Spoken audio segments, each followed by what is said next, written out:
자, 그럼 이제 플로 준비됐으니까 이 한번 프랙처를 먼저 좀 해볼까요? 지금 attribute나 이런 것들을 보면 클래스 필요 없고 그룹 1도 필요 없고, 그렇죠? 더 필요 없는 것들을 좀 지우고 쭉 delete. 포인트의 포지션 아니고 그거였죠. primitive의 클래스 에어리어도 필요 없고, 그 다음에 그룹 delete. 아까 이 그룹 1 필요 없죠.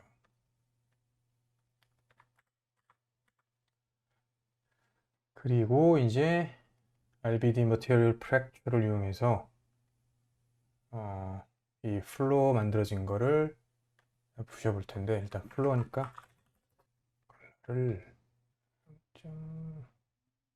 이 콘크리트 재질이라고 우리가 가정을 할 거니까 0.3 이 정도. 그 다음에 를 하나 만들어주고,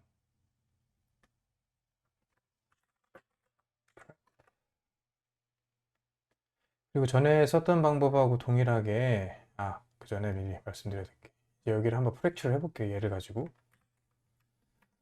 RBD Material Fracture 프랙처를 일단 넣기 전에, 왜냐면 이 노드가 안에를 보면은 여러 노드의 조합으로 되어 있기 때문에 일단 만들어지는데 좀 시간이 걸려요. 일단 한번 볼게요. 그러면 일단 기본적으로 콘크리트 프랙처 1 피스 프리픽스가 있고, 프랙처 2 두 번 프랙처를 하는 거죠. 프랙처 레벨을 2단계로. 그래서 얘를 한번 일단 끼워 보면 쿠킹을 하고 이렇게 쪼개집니다. 여기 보시면 스캐터 포인트, 이 포인트에 의해서 이렇게 프랙처가 되는 거예요. 그리고 exploded view가 있었죠. RBD exploded view를 이용해서 Shift를 누른 상태에서 하나, 둘, 셋 해서 여기 연결을 하면 3개가 다 되고 이렇게 되는 거죠. 그래서 얘가 보면 지금 이 name attribute가 어떻게 정해지냐 하면 piece 0 여기까지는 아무 attribute이 없었죠. 즉 name attribute이 없었는데, 이 머티리얼 프랙처를 거치면서 보시면 일단 팩이 된 상태는 아니고 이 쪼개진 이 피스들이 2단계를 거쳤기 때문에 이걸 두 번째 걸 한번 프랙처를 디세이블 시켜 볼게요. 그러면 이렇게 바뀌어요. 그래서 피스 제로, 그렇죠. 이게 피스 제로라는 큰 묶음 뒤에 대쉬로, 즉 여기 보이는 피스 프리픽스라는 이 대쉬, 얘를 뭐 언더바로 바꿔볼까요? 그러면 이렇게 바뀌죠. 그리고 이게 뭐 한 16개가 되겠죠. 아까 숫자가 15까지였으니까, 그렇죠? 이렇게 프리미티브의 네임 어트리뷰트를 얘가 주는 거예요. 얘가 주는 거예요. 근데 이제 제가 하고 싶은 건, 여기 보시면 이렇게 이 피스들이 약간 중복된 모양들이 많이 생기죠. 중복된 모양들이 생기고, 이 스케이터 포인트 5개라는 게 이걸 하나로 바꿔볼까요? 여기 보시면 이게 지금 우리가 이 컨트롤 할 수 있는, 즉 이 스캐터 포인트를 이용해서 실제로 어떻게 얘가 프랙처가 되는지, 이게 이 전체를 한꺼번에 프랙처를 하다 보면은 좀 이걸 컨트롤하기가 쉽지 않다는 거죠. 그래서 제가 하려는 거는 이 우리가 전에 썼던 방법대로 이 플로어 얘네들을 포이치로 돌리면서 그 안에서 개별적으로 이제 프랙처를 진행하고 싶은 거죠. 그러기 위해서 아까 썼던 방법대로 커넥티비티라는 노드를 이용해서 프리미티브에 클래스라는 어트리뷰트를 주면은, 여기 보시면 하나, 둘, 셋, 넷이죠. 이렇게 하나, 둘, 0부터 3까지 이 클래스 어트리뷰트가 주어지고, 얘를 포이치 프리미티브 아니면은 이런 방법도 있는데, 여기 보시면 포이치에 여기에 커넥티드 피스라는 게 아예 있어요. 그래서 얘를 딱 하면 바로 커넥티비티까지 붙어서 이렇게 되는 거죠. 그래서 프리미티브 클래스 됐죠. 그리고 얘는 자동으로 프리미티브 그리고 피스 어트리뷰션 클래스로 체크가 되어 있고, 그래서 얘를 보면 하나에만 이렇게 하나만 볼 수가 있는 거죠. 그래서 우리가 여기 썼던 방법 그대로 RBD Material Fracture를 여기에다가 달아주면 우리는 이제 얘를 보면서 판단하는 거죠. 그리고 얘를 보고 이 플로우 하나를 보고 이게 괜찮다 싶으면은 이 밑에 플로우들도 다 같이 비슷한 방법으로 프랙처가 되게, 이것도 똑같이 RBD Exploded 뷰를 이용해서 이렇게 프랙처가 되는 거죠. 그렇죠? 아까 여기에서 보다가는 더 좀 디테일하게 프랙처가 되는 거죠. 2단계가 됐고, 스캐터는 5고, 이렇게 시드 값을 바꿔주면 이렇게 바뀌고. 근데 이제 우리가 해야 될 건, 얘를 이렇게 봤을 때, 지오메트리를 봤을 때, 이 마지막 단계, 마지막 포이치 엔드 단을 보면 이 세 개 플로어가 모두 부서지는 모습이 나올 텐데, 보시면 우리는 이제 이 플로어마다 각기 다른 프랙처 포인트를 갖게 하고 싶고, 근데 이제 문제는 뭐냐면 얘를 한번 익스플로디드 뷰를 마지막 포이치 엔드 단을 한번 볼게요. 그러면 어떻게 되냐면 이 플로우를 한꺼번에 프랙처를 했을 때에는 이 RBD 머티리얼 프랙처가 이 모든 피스들에게 이 새로운 네임 어트리뷰트를 줬기 때문에 프랙처된 피스들이 중복된 네임 어트리뷰트들을 절대로 안 갖는다는 거죠. 그래서 익스플로디드 뷰로 얘를 조금 이렇게 움직여 보면은, 보시면 이게 사이드 뷰를 보시면 제자리에다가 익스플로디드 뷰가 될 때 이렇게 좌우로도 퍼지지만 위아래로도 퍼지죠. 이걸로 쉽게 알 수가 있어요. 그래서 무슨 얘기냐면 중복된 네임 어트리뷰트들이 없는데, 얘를 보시면 얘는 좌우로만 익스플로디드 뷰가 퍼지죠. 위아래로는 안 퍼지죠. 그 말은 뭐냐면 이 개 중에 중복된 네임 어트리뷰트들이 있다는 거예요. 그렇기 때문에 얘가 이 포이치 루프를 돌 때마다 이 프리픽스 얘가 바뀌는 그 익스프레션을 여기다가 적어줘야 되고, 그리고 또 이제 시드 값들도 우리가 매번 바뀌게 해주면 좀 더 이 프랙처가 다양해지는 거죠. 그러기 위해서 이제 사용하는 방법이, 이건 이제 예전에 이 카피 스탬프 방법을 썼었는데 이제 19.5부터는 아예 카피 스탬프가 없어지고 다 포이치로 사용하도록 바뀌었더라고요. 카피 스탬프가 없어요. 카피 스탬프, 네, 카피 스탬프가 없습니다. 그래서 그렇게 하기 위해서는 먼저 이 포이치, 이 비긴 노드에서 여기 보시면 크리에이트 메타 임포트 노드가 있거든요. 얘를 클릭을 하면 포이치에 부가적인 노드가 하나가 더 생겨요. 그 메타데이터 노드인데 얘는 뭐 메타데이터로 쓸 수도 있고, 여기 보시면 메소드를 바꿀 수 있거든요. 피드백으로 바꿀 수도 있고 뭐 피스 포인트로 바꿀 수 있는데, 우리가 사용하고 싶은 건 메타데이터고, 얘를 보시면 얘 디테일에 가보시면 이 노드에는 이렇게 어트리뷰트들이 하나씩 있어요. 그래서 이더레이션, num 이더레이션 쓰면은 이게 총 몇 번 이 루프가 돌 건지, value 3는 지금 현재의 이터레이션 값이 몇인지 이걸 나타내거든요. 그래서 여기에서 만약에 싱글 패스를 바꾸고 그럼 얘가 0으로 고정이 되는 거죠. 얘를 고정을 해볼게요. 이렇게 고정을 하고 얘를 0, 1 그러면 리프레시를 해줘야 돼요. 리셋 바뀌었죠. 이렇게 2 이렇게 바뀌는 거예요. 그렇기 때문에 이 값을 이용해서 이 루프를 돌 때마다 네임 값을 바꿔주고 또 시드 값도 바꿔주면 되는 거죠. 그 방법을 한번 써보겠습니다. 싱글 패스는 지우고 프랙처 네임스페이스에 체크를 하고, 그러면 처음에 입력한 이 프랙처 값이 네임에 들어가죠. 얘를 콘크리트로 바꾸고, 콘크리트 바꾸고, 그 다음에 우리는 이제 이 콘크리트가 플로어뿐만 아니고 벽, 월도 콘크리트 재질이라고 가정을 할 거기 때문에 우리가 얘의 플로어를 나타내는 여기 프리픽스를 써줄게요.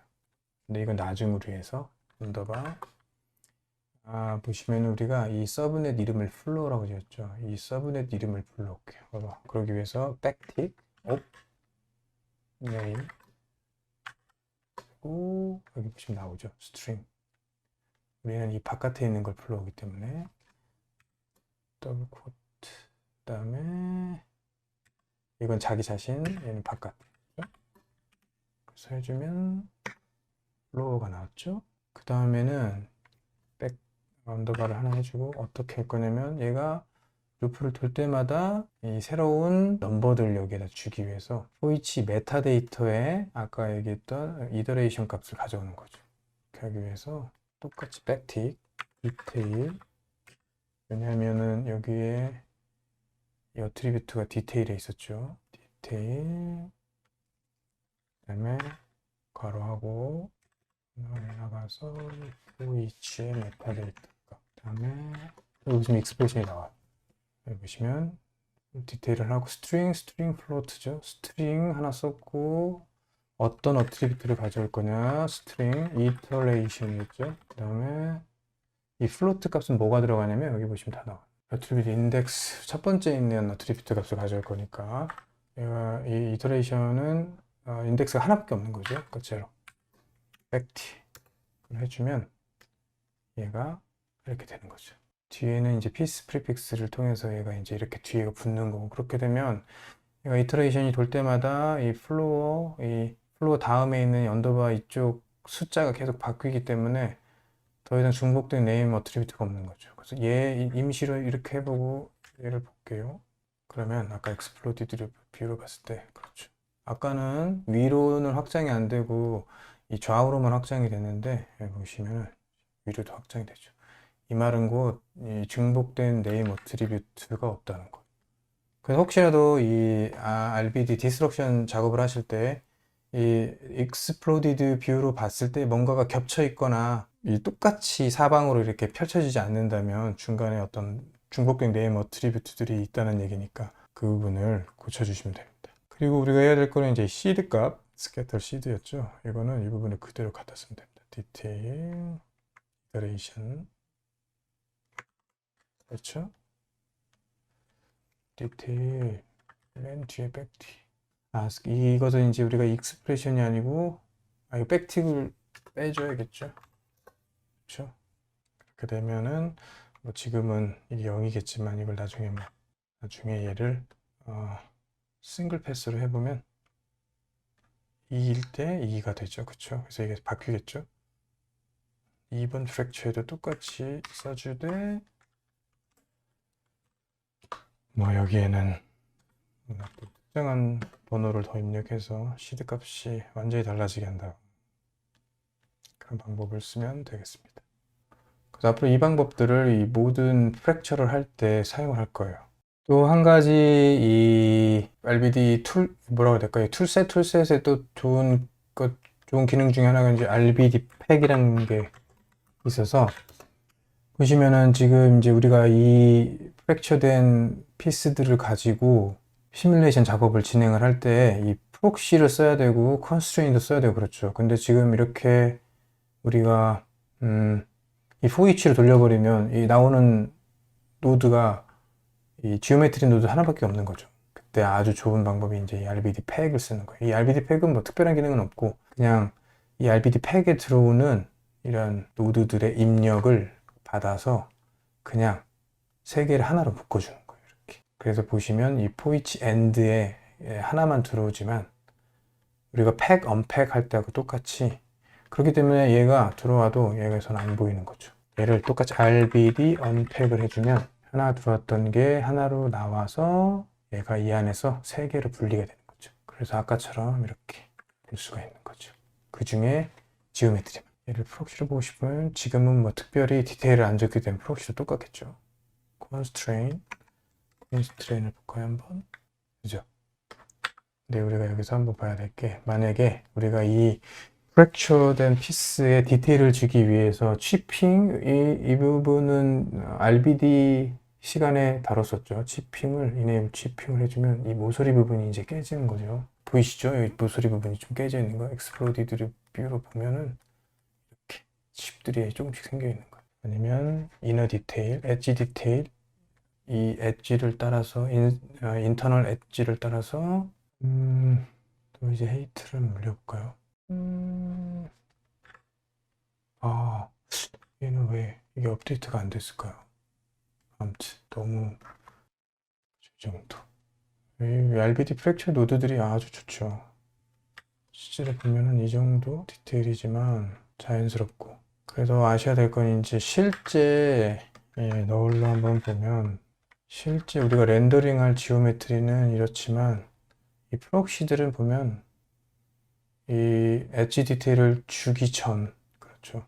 엣지 디테일을 주기 전에 이 형태를 그대로 가지고 있는 거죠. 그래서 얘로 시뮬레이션은 하되 시뮬레이션의 결과물은 이 디테일한 지오메트리로 교체를 하는 거죠. 렌더링을 할 때. 트랜스폼 피시스 뭐 이런 노드들을 써서 이렇게 진행을 할 겁니다.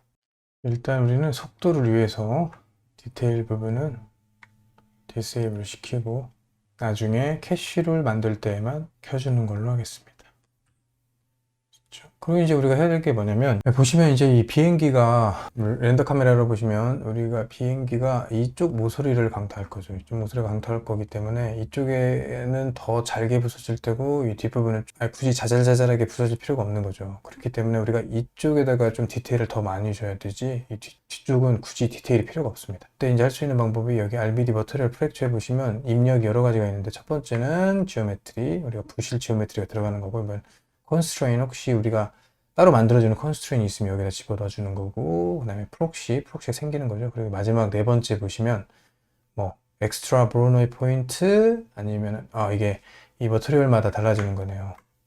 콘크리트일 때는 엑스트라 브로노이 프랙처고 글래스일 때는 임팩트 포인트, 뭐 커스텀을 선택했을 때는 커터 지오메트리가 들어갈 수 있는 거고.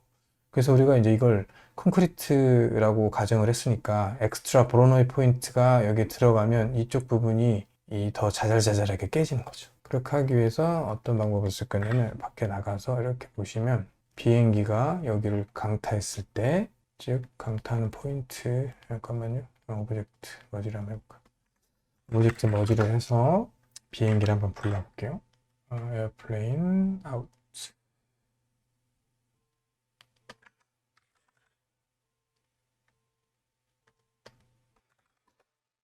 주고 여기에 and this object 하면 이렇게 부서지는 거죠. 여기를 얘를 한번 볼까요? 네. 임팩트가 일어나는 프레임은 1039 그래서 얘를 타임 시프트로 잡아주고 그럼 이제 고정이 되는 거죠. 얘가 지금 포인트가 뭐 여러 가지가 있는데 얘의 센트로이드 값을 우리가 받을 거. 센트로이드, extract 센트로이드를 써서 이 노드에 뭐 여러 가지 방법이 있는데 이 중에 얘를 디테일로 바꿔주면 얘는 입력받은 지오메트리에 딱 센트로이드 값 하나만을 받는 거예요. 이렇게. 그래가지고 우리가 여기에다가 스피어를 카피를 해줄 거예요. 스피어, copy to point. 이렇게 해주면은 얘가 여기가 되고 값을 좀 바꿔줄까요? 41 정도? 40 그러면 네, 이 정도 좋네요. 그리고 얘를 스케일 값을 커져서 비행기가 실제로 이거를 보고 실제로 부딪혔을 때 이 정도는 더 짜잘짜잘하게 부딪는 거죠. 20을 이 정도 그렇죠? 딱 좋겠죠. 그리고 얘를 PDB 뭐 IX를 써서 볼륨을 바꿔주고 여기 스캐터 뿌려주면 그렇죠? 이 부분에 이렇게 스캐터가 뿌려져서 얘를 뭐 널로 아웃 포로노이 포인트 이렇게 얘를 이 서브넷이 입력을 받는 거죠. 서브넷에 입력으로 받아서 두 번째 인풋,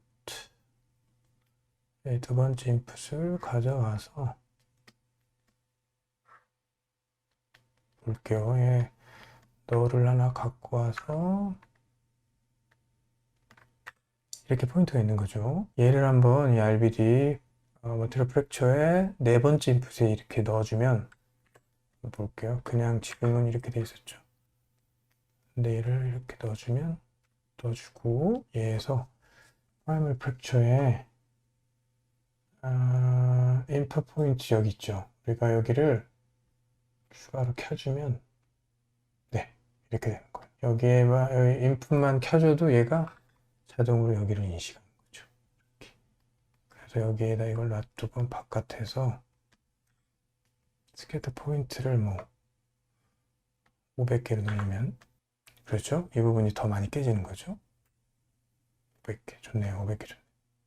이런 식으로 4개까지 다 하고 어차피 RBD 팩을 했기 때문에 안 보일 테니까 익스플로디드를 보면 이 부분이 훨씬 자세하게 깨지는 거죠. 자잘하게. 그렇죠.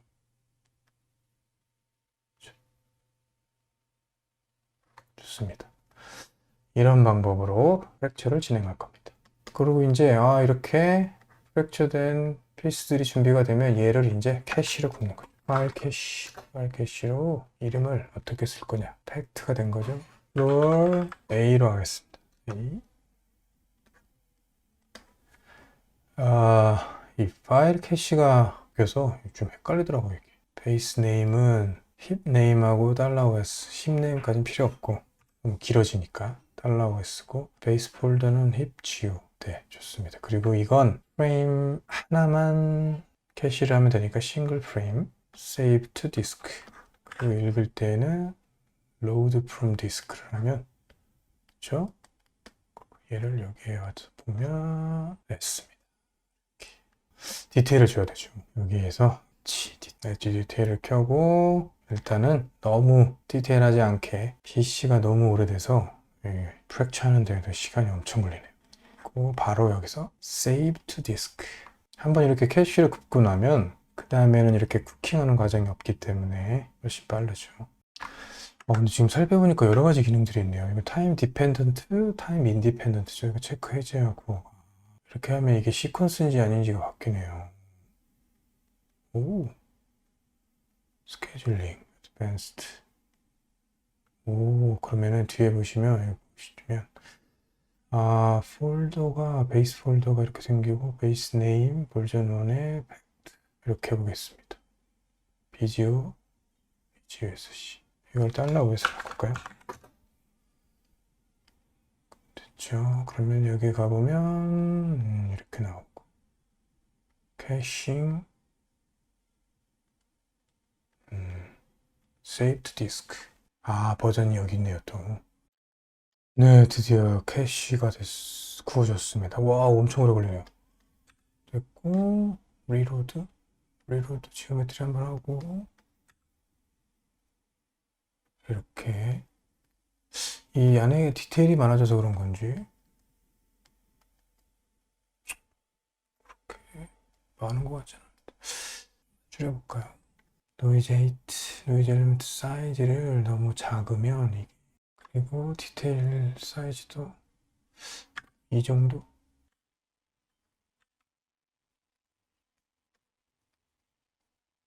네, 이 정도 아주 많진 않게 이 단면이 너무 직선인 것 같으니까 노이즈 에이트를 한 이유를 사이즈 노이즈 엘리먼트 사이즈 다른 걸 잘 모르겠는데 또 이래 이게 업데이트가 바로바로 안 되네 이 정도 오 아닌 것 같으면 다시 한번 스케일 이 정도 이 정도 괜찮은 것 같은데요 좀 더 자연스럽네 네 좋습니다 이 정도 다시 한번 save to disk. 보시면 이 패스가 이 플로어 개수인 거죠. 오, 훨씬 빠르네. 리로드를 한번 해주고, 오, 좋습니다. 좋아요.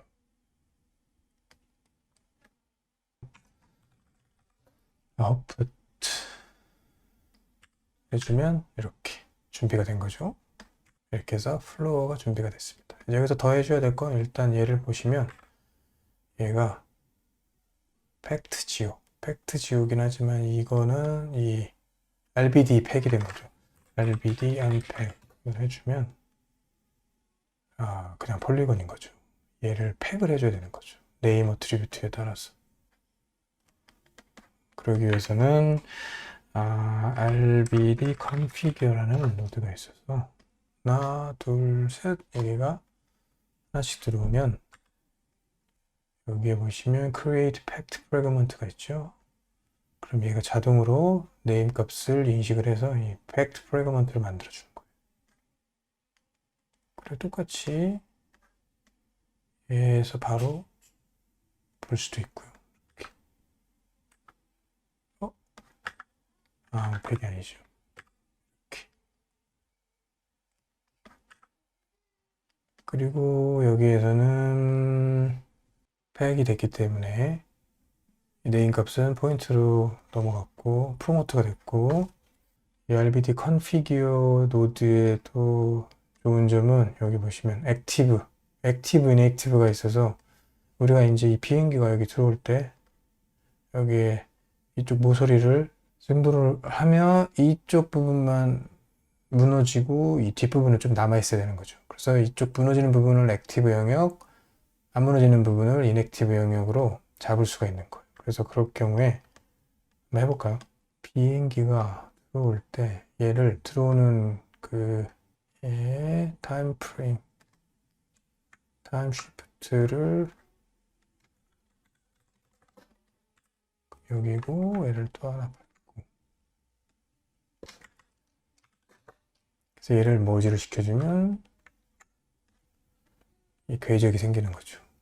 궤적을 바운드라는 노드를 써서 그러면 얘가 지오메트리, 즉 이 지오메트리 두 개를 포함하는 큰 바운드를 만드는데 얘는 이제 무조건 이 XYZ 형태로 만들어지는 거죠.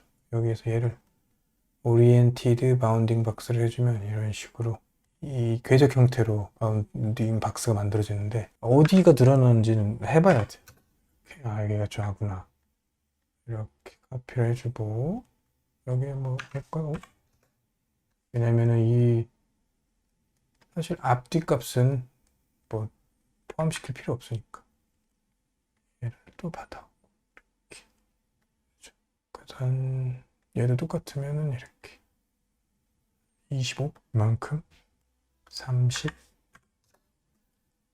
그래서 얘를 액티브 리전이라고 이름을 해주고 얘를 또 받는 거죠. 여기로. 그래서 세 번째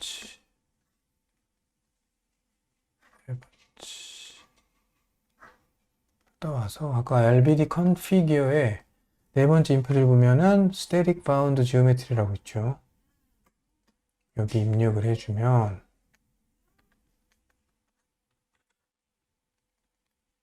RBD configure가 packed fragment 중에 이 액티브를 쓰는데 나는 일단 모든 걸 액티브 1로 잡아주겠다. 비주얼라이즈 액티브를 해볼까요? 그럼 액티브는 녹색인 거예요. 이렇게 다시 엔터를 치면 근데 또 하나의 어트리뷰트를 만들어서 그 대신 액티브 아니죠 반대죠. 인액티브를 일단 시키고 바운딩 열을 내보면 더 들어가네요. 그죠? 너무 크게 했는가 보다. 얘가 너무 큰가 봐.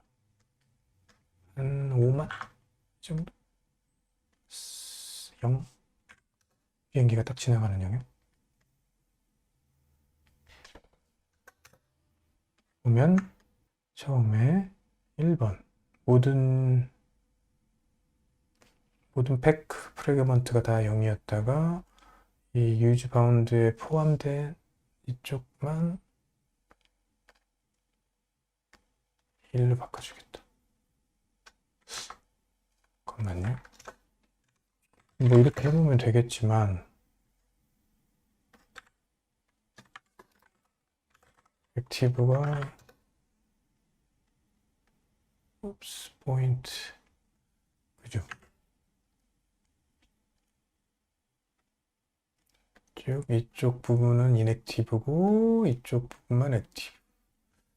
근데 이게 전에는 이렇게 해서 칼라로 나왔던 것 같은데 이거 안 나오네.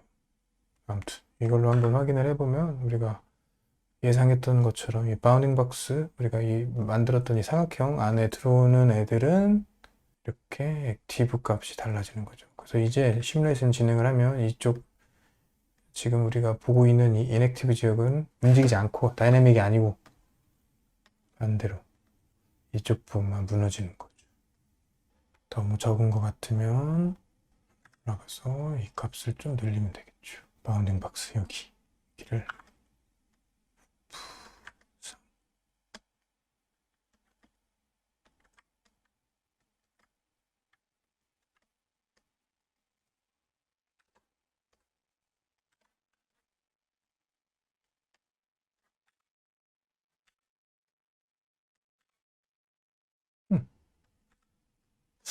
뭔가 이 뷰포트에 오류가 있는 것 같아요.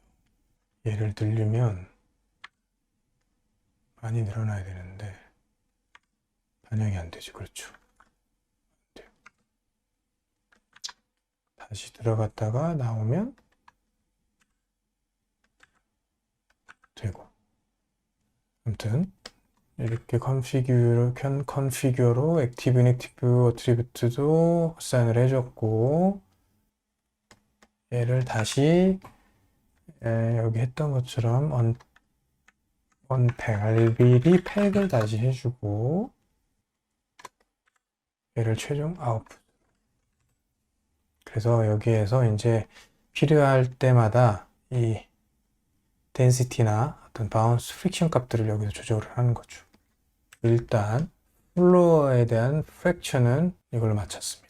이런 식으로 계속 진행할 거예요. 플로어를 했으니까 이제 이쪽 외관 쪽 여기도 이제 콘크리트라고 가정을 하고 여기 외관 그리고 창문, 창틀 그리고 이쪽 위에 있던 루프에 있던 에어컨들 이런 것들도 다 팩트 프래그먼트를 만드는 작업을 진행을 해보겠습니다. 이게 너무 클립 하나가 길어지면 좀 그러니까 이번 편은 여기서 마치는 걸로 하고 다음 편에 나머지 파트들로 진행하도록 하겠습니다. 감사합니다.